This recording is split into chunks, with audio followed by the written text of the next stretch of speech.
Home minister Anitha madam గారికి, అలాగే మన మున్సిపల్ శాఖ మంత్రులు నారాయణ గారిని, అలాగే బొలిశెట్టి శ్రీనివాస్ గారు ఎమ్మెల్యే గారిని ఒక కమిటీలాగా ఫామ్ చేసి జరిగిన దుర్ఘటన మీద ఒక నివేదికని సమర్పించి ప్రభుత్వానికి,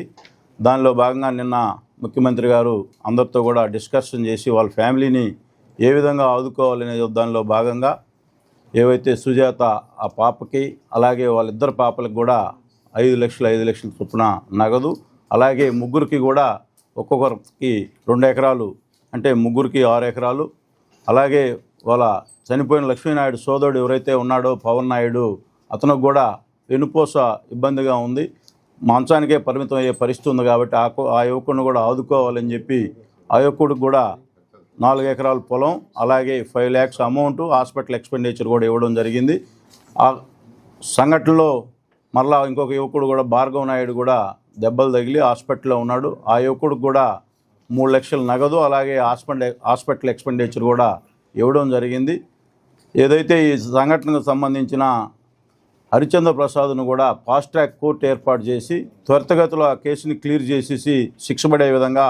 గౌరవ ముఖ్యమంత్రి గారు కూడా ఈ నిర్ణయం తీసుకోవడం, సమాజంలో ఇటువంటి ఆలోచన ఉన్న యువకులు, సమాజంలో ఇటువంటి చెడు ఆలోచనలతో ప్రయాణం చేసే వాళ్ళని కూడా ఇది ఒక సీరియస్గా తీసుకొని ఈ సంఘటన చూసిన తర్వాత అయినా కూడా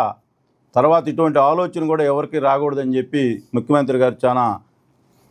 గట్టిగా చెప్పడం కూడా జరిగింది. తప్పకుండా ఇటువంటి ఆలోచనలు సమాజంలో ఎవరికైనా ఉన్నా కూడా మానుకోవాలి. సమాజంలో అందరం కూడా సోదరభావంతో ఉంటేనే సమాజానికి మంచి జరుగుద్ది. కానీ ఇటువంటి ఆలోచనలతో ఒక ఫ్యామిలీ ఈరోజు చిన్న పిల్లలు 4 సంవత్సరాల పాప, ఒక 1 year పాప, ఆ అమ్మాయికి కూడా చిన్న వయసు ఉంది, ఇటువంటి సంఘటనలు చేసి ఆ ఫ్యామిలీ ఈరోజు పరిస్థితి మనందరం కూడా చూస్తూ ఉన్నాం. సరే, ఏదైనా జరిగిన నష్టాన్ని ఇవ్వడం పోడ్చలేం, కానీ గౌరవ ముఖ్యమంత్రి గారు పెద్ద మనసు చేసుకొని ఆ కుటుంబాన్ని ఆదుకోవడం, వాళ్ళ కుటుంబం తరపున, అలాగే మా నియోజకవర్గ ప్రజల తరపున ఆయనకి హృదయపూర్వక ధన్యవాదాలు తెలియజేసుకుంటూ సెలవు తీసుకుంటాం.